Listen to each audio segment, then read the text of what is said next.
Bill Gates यांनी मानले मुख्यमंत्री देवेंद्र फडणवीसांचे आभार। विकसित महाराष्ट्रासाठी योगदान देण्याची बिल गेट्स यांनी दिली ग्वाही। शिल्पकार राम सुतारांना महाराष्ट्र भूषण पुरस्कार जाहीर। मुख्यमंत्री देवेंद्र फडणवीसांची विधानसभेत घोषणा। लाडक्या बहिणींना 2100 रुपये देणार, पण राज्याची आर्थिक परिस्थिती पाहून पैसे देऊ। उपमुख्यमंत्री अजित पवारांचं विधानसभेत स्पष्टीकरण। शाळांचं वार्षिक वेळापत्रक सीबीएसई प्रमाणे असेल। राज्यातील सर्व शाळा 1 एप्रिल पासून सुरू होणार। मंत्री दादा भुसेंची विधान परिषदेत माहिती।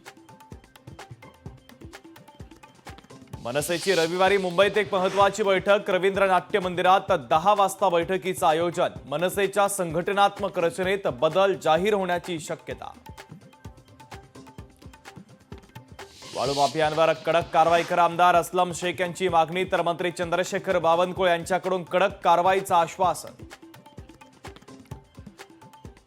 नागपूर हिंसाचारात फहीम खान नंतर सय्यद अलीचं नाव चर्चेत। सय्यद अलीच्या हालचालीवर देखील तपास यंत्रणांची नजर। आरक्षित खाटांसाठी विधिमंडळामध्ये एक विशेष कक्ष निर्माण करणार। विधानसभा अध्यक्ष राहुल नार्वेकरांचा मोठा निर्णय।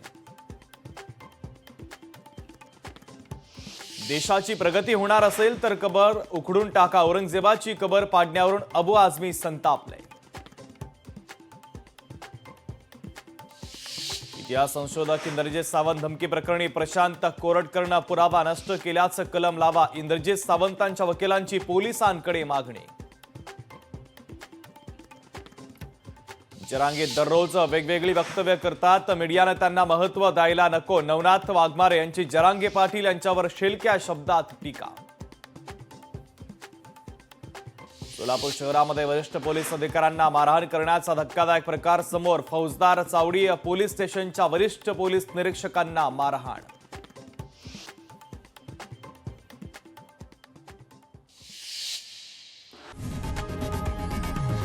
लोकशाही मराठी ऐका, पहा, जागरूक रहा।